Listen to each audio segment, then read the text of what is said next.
और अब हम जिस खबर का विश्लेषण करेंगे वो आपके पूरे परिवार की सेहत से जुड़ी हुई खबर है। आपको जानकर हैरानी होगी कि आपके भोजन की थाली में से जरूरी पोषक तत्व गायब होते जा रहे हैं। यानी आप जो खाना खा रहे हैं उससे आपका पेट तो भर सकता है लेकिन पोषण नहीं हो सकता। नेशनल इंस्टीट्यूट ऑफ न्यूट्रिशन ने इसी वर्ष एक फूड कॉम्पोजिशन टेबल तैयार किया है, जिसके आधार पर इंडियन डायटिक एसोसिएशन यानी आईडीए ने भारतीय थाली से जुड़ा एक रिसर्च किया। इस रिसर्च के मुताबिक पिछले 30 वर्षों से भारतीय भोजन की ताकत और उसके पोषक तत्व लगातार कम हो रहे हैं। आपने अक्सर बड़े बुजुर्गों को यह कहते हुए सुना होगा कि पुराने जमाने में भोजन की बात ही कुछ और हुआ करती थी। हर चीज शुद्ध होती थी और आपका खाना शरीर को लगता था।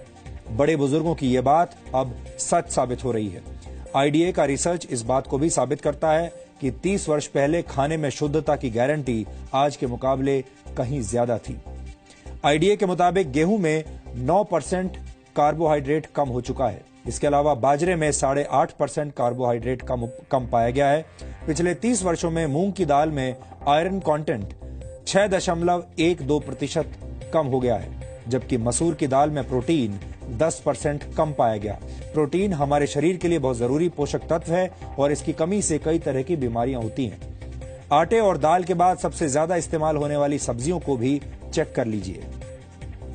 नए जमाने के आलू में विटामिन बी, मैग्नीशियम और जिंक की मात्रा पहले से कम पाई गई है।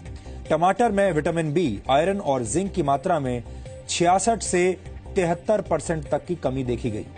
फलों की बात करें तो सेब में आयरन कंटेंट पहले के मुकाबले 60% कम हो चुका है।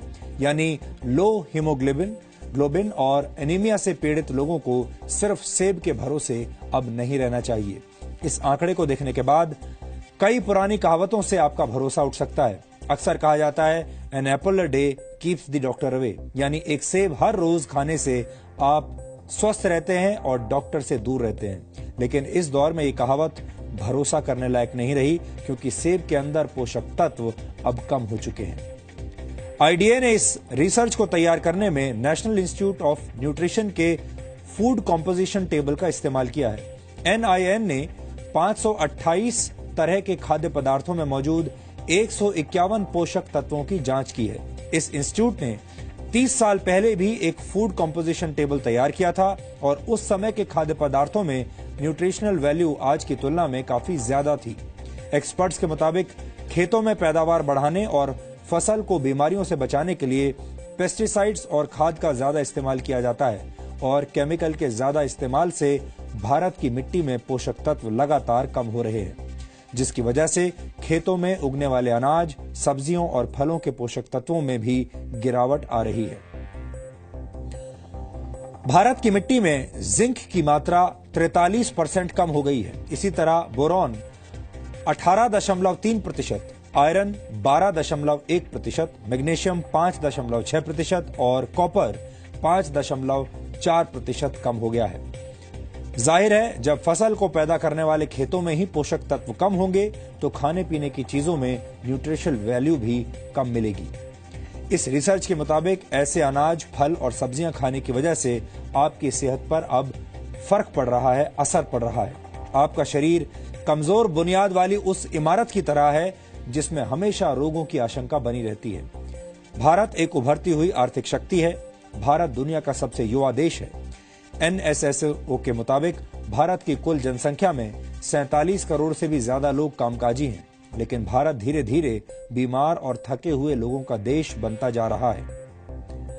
दिसंबर 2015 में आई द लैंसेट की एक रिपोर्ट के मुताबिक सेहत के मामले में 5 ब्रिक्स देशों में भारत सबसे नीचे है। ब्रिक्स देशों में भारत के अलावा ब्राजील, रशिया, चीन और साउथ अफ्रीका शामिल है। 2013 में पूरी दुनिया में बीमार लोगों की कुल संख्या में से 20% भारतीय थे। भारत में इस वक्त 7 करोड़ लोग डायबिटीज के शिकार हैं और डायबिटीज का मरीजों की संख्या के मामले में भारत चीन के बाद दूसरे नंबर पर है। वर्ल्ड कांग्रेस ऑफ कार्डियोलॉजी के मुताबिक सन 2020 तक भारत में होने वाली 40% मौतें दिल से संबंधित बीमारियों की वजह से होंगी। भारत में हर 10 में से एक व्यक्ति किडनी की बीमारी से पीड़ित है और ज्यादातर लोगों को इसका पता तब चलता है जब उनकी किडनी 60% तक बेकार हो चुकी होती है। ये सारी बातें सुनकर आप चिंतित जरूर हो रहे होंगे।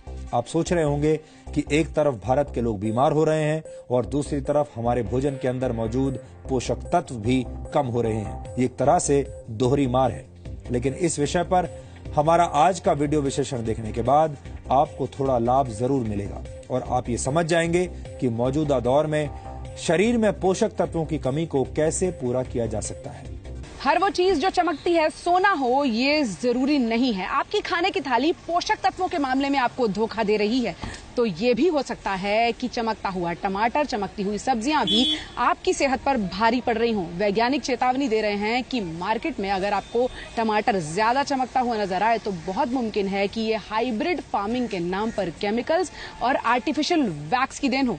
इनसे भी दूर रहने में भलाई है। रीजंस हैं, एक तो हम जिस तरह का एग्रीकल्चर करते हैं, जिस तरह की टेक्निक्स यूज करते हैं, बहुत इंटेंसिव है, तो probably there is not enough time for uptake जिसमें कि सारे न्यूट्रिएंट्स वहां पे एब्जॉर्ब हो। तो इंटेंसिव एग्रीकल्चर जो हो रहा है उसकी वजह से, और दूसरा जो कार्बन डाइऑक्साइड एमिट हो रहा है एटमॉस्फेयर में, जो अब बहुत बढ़ गया है, एमिशंस बढ़ गए हैं, वो एक रीजन है that is affecting nutrient composition. ये सब सवाल खड़े हुए हैं इंडियन डायटेटिक एसोसिएशन के आकलन से।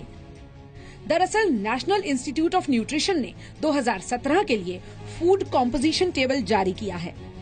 ये टेबल हमारे देश में अनाज, फल, सब्जी इन सब में पोषक तत्वों की मात्रा का सूचकांक है। यानी एक रोटी में कितनी कैलोरी, दाल में कितना प्रोटीन और फलों में कितना विटामिन पाया जाता है, इन सब को जांचने का आधार यही आंकड़े हैं। नेशनल इंस्टीट्यूट ऑफ न्यूट्रिशन ने इससे 30 साल पहले ऐसा एक टेबल जारी किया था। इंडियन डायटेटिक एसोसिएशन ने जब 30 सालों में आए अंतर का आकलन किया तो पाया कि खाने से पोषक तत्व यानी न्यूट्रिएंट्स गायब हो रहे हैं।